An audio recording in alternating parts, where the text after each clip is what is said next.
வணக்கம், welcome back to chef Deena's kitchen. இன்றைக்கி நம்ம கிச்சனில் பார்க்க போது சோயாபீன் குருமா.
இந்த சோயானா இந்த மீல் மேக்கரில் சோயாபீன் இருக்குல்ல, அந்த சோயாபீன் வச்சு தான் இன்றைக்கி நம்ம எப்படி பண்ணுறது பார்க்க போகிறோம். இந்த சோயாபீன் எப்படி பாயில் பண்ணுறது, அதுக்கப்புறம் எந்தளவுக்கு தேங்காய், அதில் கொஞ்சம் முந்திரி, கொஞ்சம் உடச்சக்கல்லாம் போட்டு நல்லா அரைச்சி அதுக்கப்புறம் குருமா சூப்பராக கொடுத்துருப்பேன்.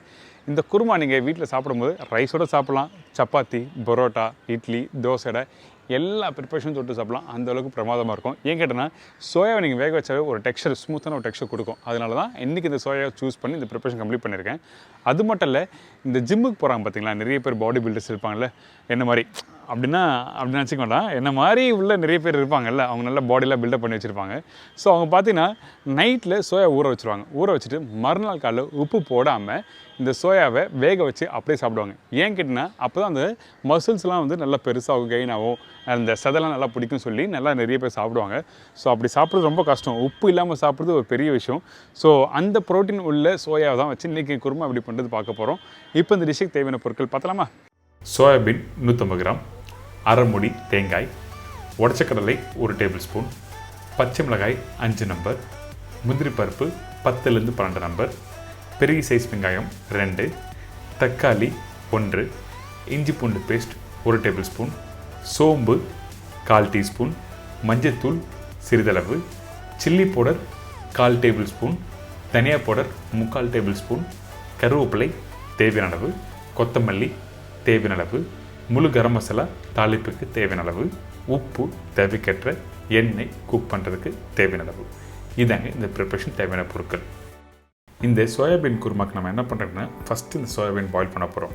அதனால் நான் ஏற்கனவே ஊற வச்சு இந்த சோயாபீனை பாயில் பண்ண போகிறேன். சோயா நீங்கள் வீட்டில் ஊற வைக்கிறது எப்படி கேட்டிங்கன்னா, ஓவர் நைட், அதாவது இன்றைக்கி காலையில் நீங்கள் இந்த சோயா குருமா பண்ண போகிறீங்கன்னா நேற்று நைட்டு தண்ணியில் ஊற வச்சுருங்க. இந்த மாதிரி ஊற வச்ச பிறகு நல்லா வாஷ் பண்ணிவிட்டு அதுக்கப்புறம் இந்த குக்கரில் போட்டு வேக வைக்கிறோம். குக்கரில் வேக வைக்கும்போது தேவையான அளவுக்கு தண்ணி ஊற்றிட்டு கொஞ்சம் லைட்டாக உப்பு, மஞ்சத்தூள் போட்டு நல்லா வேக வச்சுருங்க. 100% நல்லா வெந்திருக்கணும், ஆனால் மசிஞ்சு போகக்கூடாது. இது கவனத்தில் வச்சுக்கோங்க. இப்போ நல்லா வேகட்டும். அடுத்தது இந்த தேங்காய் பேஸ்ட்டை அரைச்சிடலாம். அதாவது அரை மூடி தேங்காய் சொல்லியிருக்கேன்ல, இதில் பச்சை மிளகாய், அதுக்கப்புறம் உடச்சக்கடலை, முந்திரி பருப்பு இதெல்லாம் போட்டு நல்லா அரைக்கிறோம். இந்த அரைக்கிற பக்குவம் ரொம்ப இம்பார்ட்டன்ட். குருமாக்கு நார்மலாக எப்படி அரைப்போம் கேட்டிங்கன்னா, நம்ம கொஞ்சம் லைட்டாக குறக்குறன்னு அரைப்போம். ஆனால் இந்த பேஸ்ட் வந்து ஃபைன் பேஸ்ட்டாக அரைச்சிருப்போம். பாருங்கள் எப்படி பண்ணுறது பார்ப்போம்.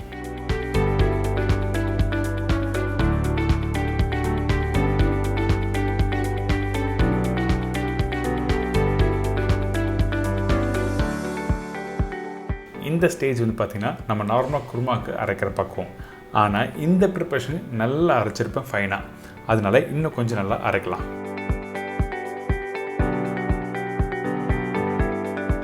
பார்த்தீங்களா, இப்போ ரெடி ஆகிடுச்சா? இந்த மாதிரி தான் ஃபைன் பேஸ்ட்டை அரைச்சிருக்கணும். இந்த அரைச்ச பேஸ்ட்டை அப்படி இன்னொரு பவுலில் மாற்றி வச்சுருக்கேன். எப்போவுமே நீங்கள் வீட்டில் ஒரு ப்ரிப்பரேஷன் பண்ணும்போது இந்த மாதிரி சின்ன சின்ன மிஷன்லாம் ரெடி பண்ணி வச்சுட்டு நம்ம பண்ணும்போது ஈஸியாக இருக்கும். அப்போ தான் அந்த தாளிப்பு போடும்போது, மசாலா போடும்போது ஃபோக்கஸ் கரெக்டாக அதில் ஃபோக்கஸ் பண்ண முடியும், ப்ரிப்பரேஷன் நல்லா வரும். இப்போ நம்ம என்ன பண்ணுறோம், இந்த மஞ்சட்டில் கொஞ்சம் எண்ணெய், சோம்பு, பட்டை, லவங்கம், ஏலக்காய் தாளிப்பை போட்ட பிறகு ரஃப்பாக கட் பண்ணி வச்சுருக்க இந்த வெங்காயம், பச்சை மிளகாய் இதெல்லாம் போட்ட பிறகு லைட்டாக வதங்கணும். வதங்குற பக்குவம் என்னென்னா, ஒரு 50% வதங்கினா மட்டும் போதும், ரொம்ப அதிகமாக வதங்க வேண்டாம்.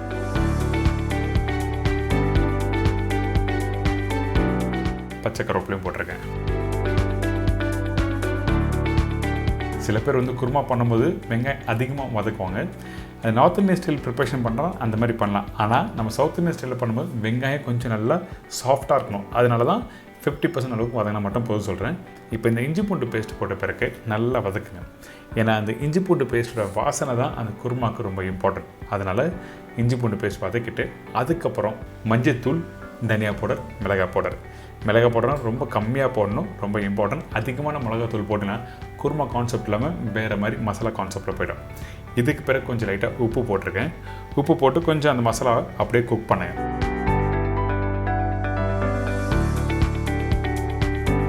இந்த இடத்துல ரஃபாக கட் பண்ணி வச்சுருக்க தக்காளியை போடுறோம். அதே டைமில் கொஞ்சம் தண்ணி ஊற்றி நல்லா பாயில் பண்ணுறோம். குருமாவை பொறுத்த வரைக்கும் நீங்கள் எப்போவுமே தொக்கு மாதிரி ஆகக்கூடாது, நல்லா பாயில் ஆகணும். அப்போ தான் உங்களுக்கு அந்த டெக்ஸ்சர் கொடுக்கும்.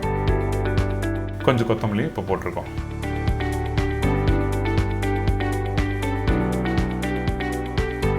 அதே டைமில் இந்த சோயாபீன் நல்லா பாயில் ஆகிடுச்சுல, இப்போ பாருங்கள். அந்த சோயாபீன் நல்லா வெந்து முழுசாக இருக்கும். ஆனால் கையில் எடுத்து பார்த்தீங்கன்னா அப்படியே சாஃப்டாக மெதுவாக பூ மாதிரி இருக்கும். இந்த மாதிரி பக்குவத்தில் கரெக்டாக பாயில் பண்ணுறேங்க. ரொம்ப அதிகமாக பாயில் ஆகி மேஷாக இருந்ததுன்னா என்ன பண்ணால் உங்களுக்கு கிரேவியோட டெக்ஸ்டர் ரொம்ப கெட்டியாகிடும். சம்டைம் நீங்கள் குக் பண்ணி முடிச்ச அடுத்த 10 நிமிஷத்துலேயே கிரேவி திக் ஆகிடும். அதனால தான் இந்த மாதிரி பாயில் பண்ண சொல்கிறேன். இப்போ இந்த மசாலா ரெடி ஆகிடுச்சு. இதுக்கப்புறம் அரைச்சி வச்சுருக்க இந்த தேங்காய் பேஸ்ட்டு இதில் போடுறோம். இந்த தேங்காய் பேஸ்ட் போட்ட பிறகு குக் பண்ணணும் ஃபஸ்ட்டு. அதுக்கு பிறகு தான் அந்த சோயாவில் ஆட் பண்ண போகிறோம். இந்த தேங்காய் குக் பண்ணி வரதுக்கு குறைஞ்சபட்சம் ஒரு 10 நிமிஷம் டைம் எடுக்கும். அதனால் நல்லா குக் பண்ணுங்கள். கொஞ்சம் லைட்டாக மேலே ஆயில் வர மாதிரி இருக்கும். அதாவது ஆயில் கொஞ்சம் எக்ஸஸாக இருந்ததுன்னா அந்த டைமில் வரும். அப்படிலாம் லைட்டாக பபுள்ஸ் வரும். அந்த பச்சை வாசனை போன பிறகு நம்ம என்ன பண்ணுறோன்னா அந்த சோயாவில் போட போகிறோம்.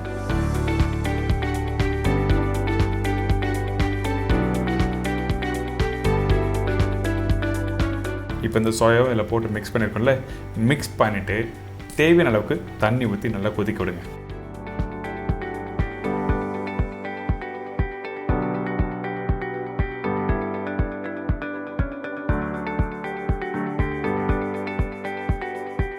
வாசனைக்காக அந்த கொத்தமல்லியில் நல்லா தாராளமாக போடுங்க.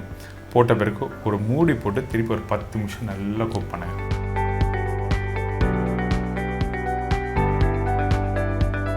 இப்போ ஓப்பன் பண்ணி எடுத்திங்கன்னா அந்த குருமா வாசனை அந்த அளவுக்கு சூப்பராக இருக்கும். அவங்க வீட்டில் எல்லோரும் கேட்பாங்க, என்ன மாதிரி ஸ்டைல் குருமா பண்ணியிருக்கீங்க, அல்டிமேட்டாக இருக்கும் குருமா. நிறைய பேர் வீட்டில் குருமா பண்ணும்போது என்ன பண்ணால் அந்த தேங்காய் ஒன்று அதிகமாக போட்டுருவாங்க, அப்படி இல்லைனா தேங்காய் ரொம்ப கம்மியாக போடுவாங்க. அந்த தேங்காய் அதுக்கப்புறம் மெயினாக யூஸ் பண்ணுற அந்த இன்க்ரீடியன்ஸும் ஒன்றும் கரெக்டான டெக்ஸ்சர் வராது. ஆனால் இந்த மாதிரி மெத்தடில் நீங்கள் வீட்டில் பண்ணிங்கன்னா அல்டிமேட்டான ஒரு குருமா ரெடி. கண்டிப்பாக ட்ரை பண்ணி பாருங்கள், என்ஜாய் பண்ணுங்கள்.